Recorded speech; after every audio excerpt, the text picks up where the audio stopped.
अस्सलाम वालेकुम एवरीवन, कैसे हैं आप लोग सब। Welcome back to my channel. हमारी रमज़ान सीरीज़ की ये सेकंड वीडियो है जिसमें हम डिस्कस करेंगे इफ्तार। हमने पहली वीडियो में डिस्कस किया था सहरी और सहरी में हमें क्या कुछ खाना चाहिए। इसी तरह आज हम डिस्कस करेंगे इफ्तार कि हमारा इफ्तार बेसिकली कैसा होना चाहिए।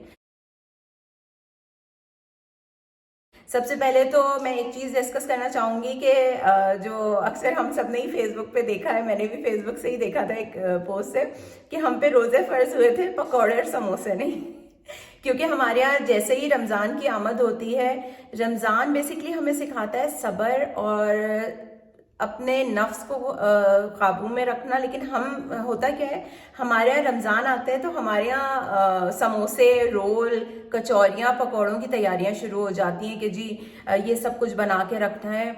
और उसके बाद होता क्या है, जब हम इतनी हैवी इफ्तारी और ये सब कुछ कर रहे होते हैं तो उससे हमें क्या क्या प्रॉब्लम्स होते हैं और उसको हम कैसे सॉर्ट आउट कर सकते हैं, आज हम इस वीडियो में ये सब कुछ डिस्कस करेंगे। तो मेरे कुछ क्लाइंट से रिलेटेड पॉइंट हैं जो डिफरेंट क्लाइंट जब आते हैं और वो डिस्कस कर रहे होते हैं, मैं उन पॉइंट्स को नोट कर लेती हूँ अपने पास। तो उन्हीं पॉइंट्स को मैं डिस्कस करूँगी कि सबसे पहले तो एक चीज़ याद रखिए कि जब हम 16-18 घंटे का रोज़ा रखते हैं तो हमें उसका सवाब यही है कि हमने पूरा दिन किस तरह सब्र से उस रोज़े को अच्छे तरीके से गुजारना है।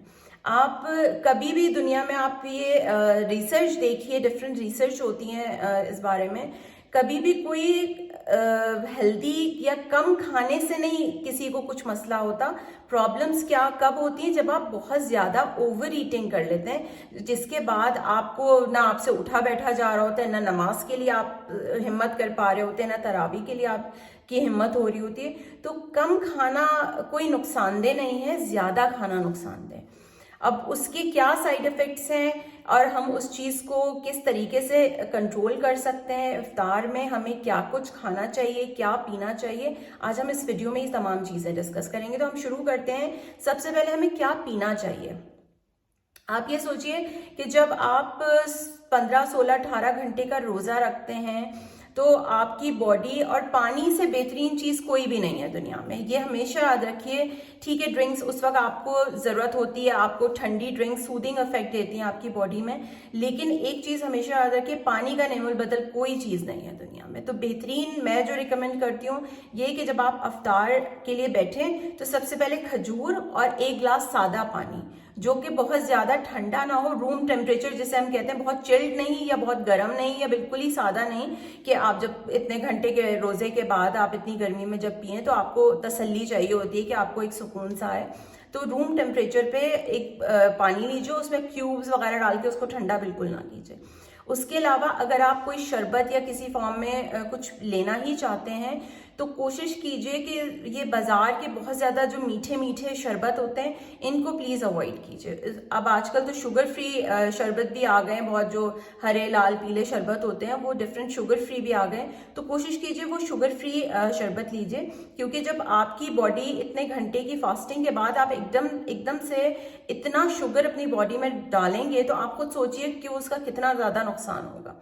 तो पहली बात तो ये कोशिश कीजिए कि शुगर फ्री शरबत लीजिए, लेकिन शुगर फ्री लीजिए और बहुत ज़्यादा ठंडा ना लीजिए।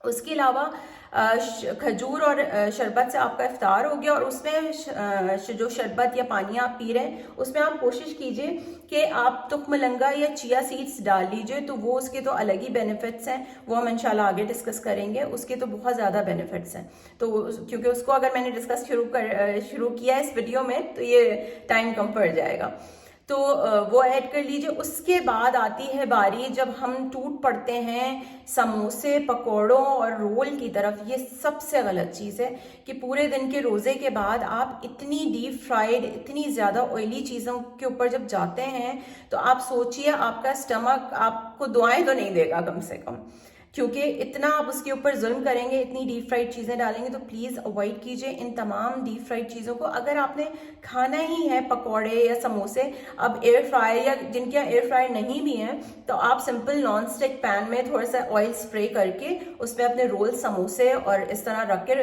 उसके ऊपर भी स्प्रे कीजिए और उसको ढक दीजिए और हल्की आंच पे उसको बनने दीजिए। जरूर, क्योंकि हमारा कॉन्सेप्ट हमेशा से बचपन से यही रहा है कि जब तक कि वो डीप फ्राइड नहीं होगा, वो क्रिस्पी नहीं होगा, वो हमें मजा नहीं आता। उस क्रिस्पी और उन तमाम नमक मिर्च मसालों के पीछे आपकी हेल्थ सबसे ज्यादा जरूरी है। तो इन तमाम खाने पीने की चीजों में अपनी हेल्थ को सबसे पहले देखिए, उसको नजरअंदाज मत कीजिए, क्योंकि पूरे दिन के बाद जब आप इतनी नमक, और चने भी हमारे यहाँ जब बनते हैं तो उसमें हरी मिर्चें भी डली हुई होंगी, तो लाल मिर्चें भी डली होंगी, पकौड़े भी जब बन रहे होंगे तो उनमें भी खूब मिर्च मसाले डले होते हैं। तो प्लीज अफ्तार में आप अवॉइड कीजिए इन तमाम नमक मिर्च मसालों को।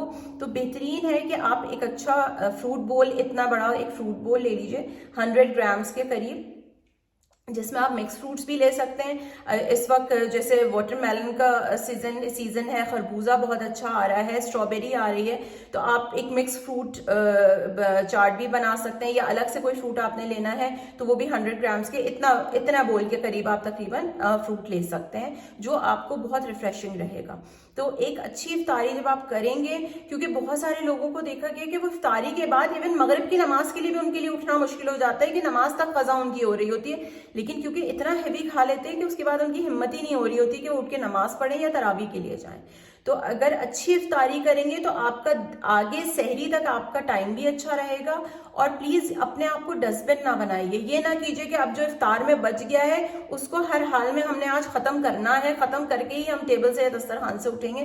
प्लीज ऐसा ना कीजिए बिल्कुल भी, क्योंकि ये तमाम चीजें जो है वक्त के साथ आपको कभी भी फौरन पता नहीं चलेगा इन तमाम चीजों के साइड इफेक्ट, कि आप इतना मीठा ले रहे हैं या कोल्ड ड्रिंक्स ले रहे हैं या आप बहुत ज्यादा ऑयली चीजें ले रहे हैं, ये आपको कभी भी फौरन इनके साइड इफेक्ट नहीं पता चलेंगे। और जब आपको साइड इफेक्ट पता चलेंगे उस वक्त बहुत देर हो चुकी होती है, क्योंकि हमारे यहाँ टेस्ट कराने का ये सारी चीजों का कॉन्सेप्ट ही नहीं है। इन तमाम चीजों को इंशाल्लाह हम आगे वीडियो में डिस्कस करेंगे।